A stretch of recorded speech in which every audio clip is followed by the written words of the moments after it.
Drake Maye, let's talk about it here. Big time win for Drake Maye last week, 19-3. His team takes down the Chicago Bears. It was a good win for Drake Maye, although, of course, I think the story is probably a little bit more about Caleb Williams for most of the audience, but we're going to focus on the positive. We're going to focus on what Drake Maye's been able to do. 15 for 25 in this game, 184 passing yards, 1 touchdown, 1 interception. It's not like he lit the world on fire, but as you were reviewing the tape last night, Seth, I will quote you when you put in Slack, he's the sickest player in the league, and so I don't know how hyperbolic that would have been, but obviously you were enjoying some of the things that you saw from Drake Maye. So let's talk about him, what he has been in his first couple of starts, and then what you saw against the Chicago Bears this past weekend. Yeah, so the reason I say he's the sickest quarterback in the league is because you're excited to watch him, right? I think, we're going to talk about Russell Wilson a bit later, but Russell Wilson's not super exciting to watch. Especially at this point in his career. He used to be, but you just want to go in and watch and have fun watching a quarterback, even if the results aren't necessarily there, even if maybe the accuracy on a down-to-down basis isn't really there, and Maye gives you that right now. And I do think he's going to be a really good quarterback. There's some stuff to work out. I think besides me telling you he is the sickest quarterback in the league, I also said that in capital letters, he has to stop doing a dumb thing once or twice or 3 or 4 times per game like that. He threw the interception to end the game versus the Titans. Certainly a lot of that was him just feeling himself and thinking he could just beat the safety with the throw. There's the interception he throws where he throws it right to, I think, a linebacker in the flat against the Bears. Just stop doing the quote unquote a dumb thing every once in a while. But what I really love about his game is his ability to, he's playing on time. He's throwing the ball pretty accurately. I just love his ability to get out of trouble in tight quarters. You have to have some sort of, to play in the NFL, you have to have some sort of ability not to take sacks, right? We've talked about this for every quarterback we talk about basically. And for him, his ability is getting out of tight quarters. For a Drew Brees or a Tom Brady, the ability to get out of sacks is throwing the football quickly and knowing where you're going with the football. Obviously, he's those guys when we talk about them, they're older players, veteran players. He's a rookie player, so he doesn't have that yet. But if you can have the ability, even as a rookie, to get out of trouble, and it's very different. We're also going to talk about Bo Nix later, and Bo Nix has a very different way of doing that kind of same thing. That's where it's super exciting to watch because he gets out of trouble. You can't really tackle him. He's a big guy. He's very athletic. Once he gets going down the field, tough to stop once he picks up momentum going forward. So that's why he's super exciting to watch. They obviously don't have a ton of receiving talent. They don't have a ton of offensive line talent.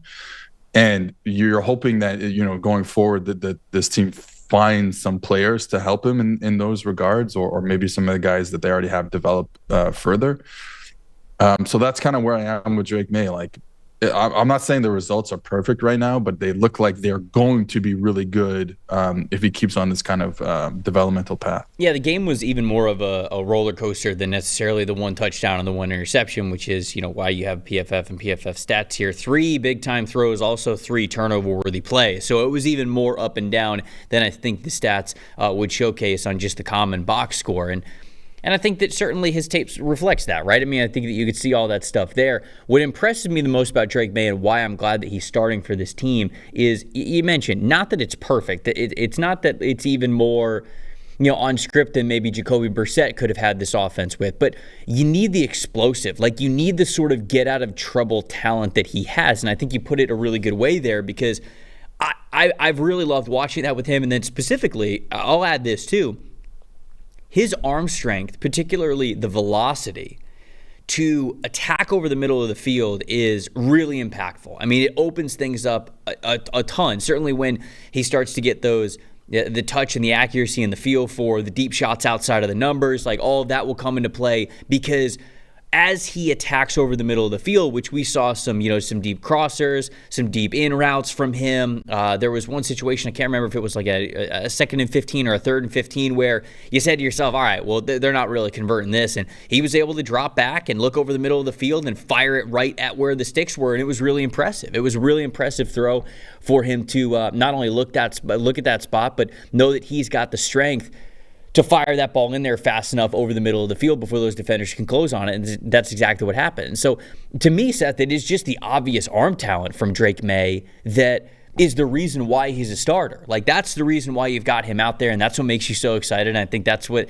gives you the there were people who were saying, he's kind of like a Justin Herbert light type of a player coming out of UNC, right? He's got some of those Justin Herbert tendencies and skill sets to him where he can get you out of a lot of trouble, and he could put a ton of stress on a defense. And we're watching right now, there's very few quarterbacks in the NFL that are playing the position better than Justin Herbert is right now. Over the last 4 weeks, Justin Herbert, 5 touchdowns, 0 interceptions, 13 big-time throws, and 0 turnover-worthy plays. I mean, that is the final form of what we could see from Drake Maye. And it was a lot of fun to watch even some of that in flashes against the Chicago Bears. So to me, I love what he's doing over the middle of the field. And when you say, like, all right, I do agree with you. You can't just do the quote-unquote a dumb thing once or even a handful of times throughout these games.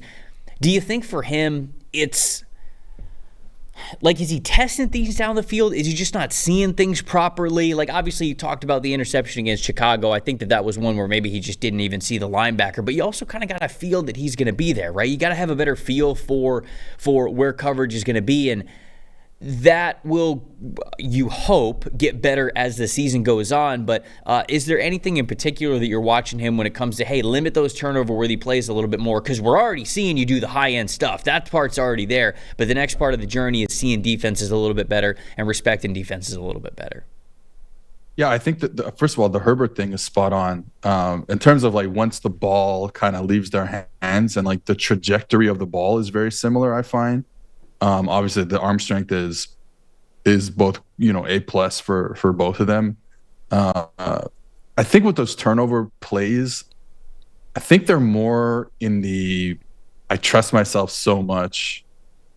I trust my arms so much. I don't think it's really like I don't see it. I don't get it. You know what I mean? I don't understand the coverage type of thing. It's more or less like I trust myself, and I think that's probably a great place to start, to be honest, right? Like, would you rather have a rookie quarterback start with, like, let me just go out there and throw the ball, and I'm gonna make mistakes, but I'm gonna go out there and throw it.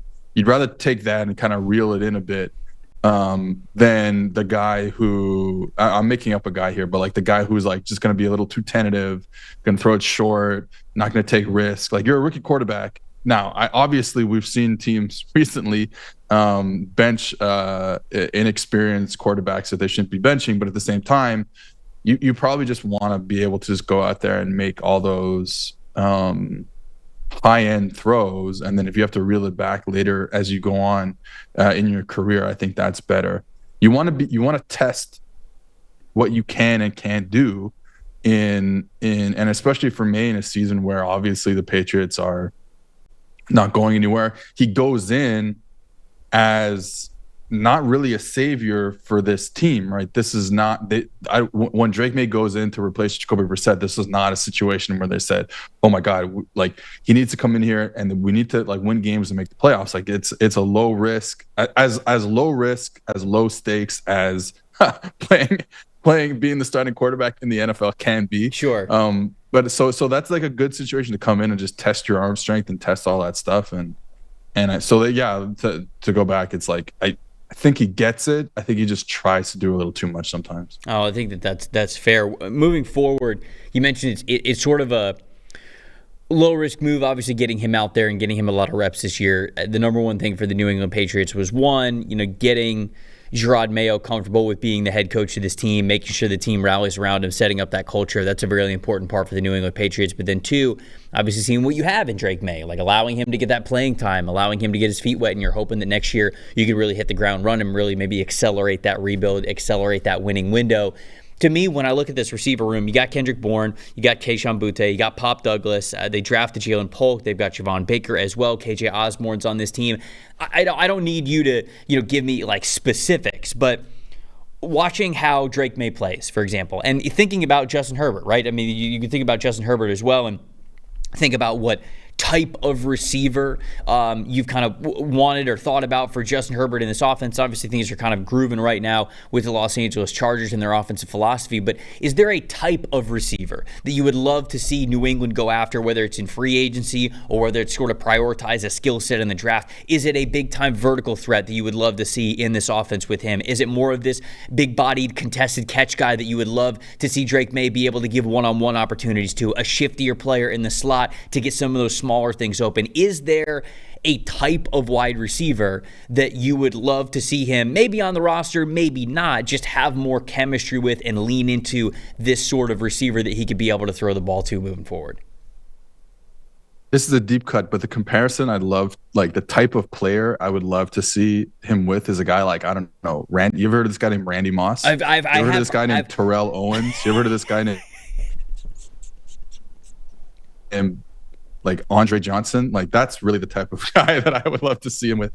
No, I think I think you probably want, I mean, it's tough. Like every type of receiver I'm going to say, my head automatically goes to the best version of that receiver. Sure. So if I'm saying like if I'm saying like a vertical threat guy, which I think makes sense for them given his arm strength and that ability, I don't want John Ross. I want Deshaun Jackson. You know what I mean? Yeah, like no, it's fair. That's fair. Yeah.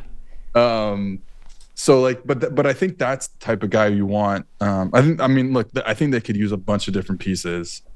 They could use an upgrade at every type of receiver. Like, let's be clear about that.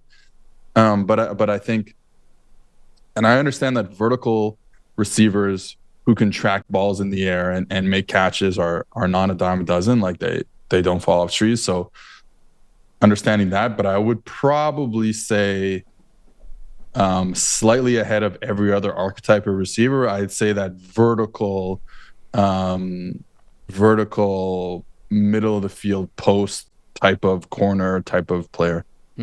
I think that there's going to be wide receivers that they're going to have the chance to get their hands on with that archetype, whether it's in this upcoming draft or free agency. But I agree with you, man. It's so tempting to, when you have a quarterback like Drake Maye with his arm talent, not say that, right? Because it's a player that, it's a 5-step, a 7-step drop, whatever. It's a play action. You're looking deep. They're splitting the safeties. They're getting past the corner. They're finding the soft spots within the vertical coverage. And so I think that it's hard to not want to find that type of a player with Drake Maye. So I agree with you. I'd love to see a little bit more of that. But, we'll get there with the offense. You don't want to – I'm kind of glad right now that type of receiver isn't there yet, because I wouldn't want him to force feed that, because then I feel like you might be stunting his growth, getting a lot of that underneath stuff or that more like in rhythm stuff. And I think the addition of a vertical wide receiver could actually be what is best for him. Thanks for watching, everybody. Make sure you like and subscribe the video. And if you don't have a PFF Plus subscription, you can get one to see all the premium stats that we talked about here on the show, plus the expert betting and fantasy advice over at subscribe.pff.com. The description is also right below, so if you are not a PFF Plus subscriber, you can become one today.